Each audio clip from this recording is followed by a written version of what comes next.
ACP India धुरी प्रणाम। धुरी में चल रही श्रीमद् भागवत कथा के दूसरे दिन पूज्य स्वामी राम गोविंद दास जी ने अपने मुख से कृष्ण जी के बारे में जो बताया वह श्रवण करिए हमारे रिपोर्टर नरेश अत्री के साथ। हरे महाराज पोते पोती बच्चे नहीं संभले जा रहे हैं। पोते पोती तो बहुत दूर की बात है, उस सब अपने में व्यस्त हो गए। लाने की बात तो बहुत दूर की रही, आपकी बात मानने को तैयार नहीं। आप कह दो कि आरती करनी है, पूजा करनी है, उसको सुनने को तैयार नहीं। तो आप क्या जवाब देते हो? जवाब ये देते हो कि महाराज समय बहुत बदल गया, सुनते ही नहीं है। ये साथ में लाना क्या है? जब आप बच्चों को साथ में लाओगे 3 घंटे में 2 घंटे शैतानी करेंगे, 2.5 घंटा शैतानी कर लेंगे, 5 मिनट भी आकर के बैठेंगे तो क्या होगा? बैठने का अभ्यास होगा। अभ्यास क्या होगा कि हम कहाँ गए थे? कथा में गए थे, और वो धारणा उनको 20वें कुछ भोग लगाओ, आरती करो, और दिन में भगवान के कपाट बंद कर दो, दिन में अलमारी बंद कर दो, पर्दा लगा दो। क्यों कर दो? कि भगवान थोड़ा आराम कर ले, विश्राम कर ले, और संध्या काल का समय आए, 4-5 बजे का समय आए तो भगवान को उठाओ, कुछ खिलाओ, और फिर भगवान को बैठाए रखो। शाम को आरती करो और फिर रात को भगवान को शयन करो। ये मैं क्यों बता रहा हूँ आपको? मैं इसलिए बता रहा हूँ कि नियम उलट गया। क्या नियम उलट गया? मंदिर बनाने का तो शौक बहुत अच्छा बन गया।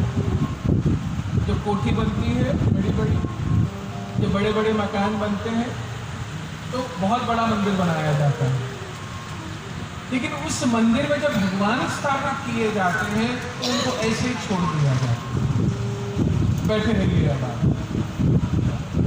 आराम से बैठे रहिए। हम आपको चांदी की द्रौपदी जी का अपने कथा सुनी, खूब मेहनत उन्होंने लगाई। सबसे पहले अपने पतियों को उतारा, फिर उन्होंने कहा अच्छा मेरे हाथ का बल काम दे देगा, मेरे वस्त्र बच जाएंगे। फिर उन्होंने अपने दांत का बल लगाया कि मेरे दांत शायद मुझको बचा लें। और जब कोई पुरुषार्थ काम नहीं आया तो क्या काम आई? केवल प्रार्थना। गज और ग्राहक कथा आप लोगों ने 10 बार सुनी, 100 बार सुनी। गज ने पूरे का पूरा बल लगाया, लेकिन अंत में जब लगा कि मैं मृत्यु को जा रहा हूं तो वहां पर भी क्या हुआ? केवल नारायण को पुकारा। तो अंत में क्या काम आ रहा है? कि मुझको मुक्ति प्राप्त हो।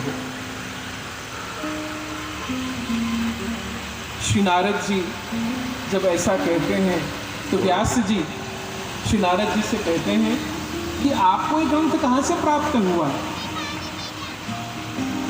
और इस ग्रंथ को प्राप्त होने के साथ आपको इतना बड़ा पुण्य कैसे प्राप्त हो गया कि आप भगवान के स्वयं, आपकी गति कैसी त्रिकाल बाधित नहीं, आप कभी भी किसी भी लोक में चले जाते हैं। ऐसा क्या कारण है? श्री नारद जी महाराज अपना पूर्व जन्म सुना रहे हैं और कह रहे हैं कि हे वेदव्यास जी, मैं अपने पूर्व जन्म में एक दासी का पुत्र था,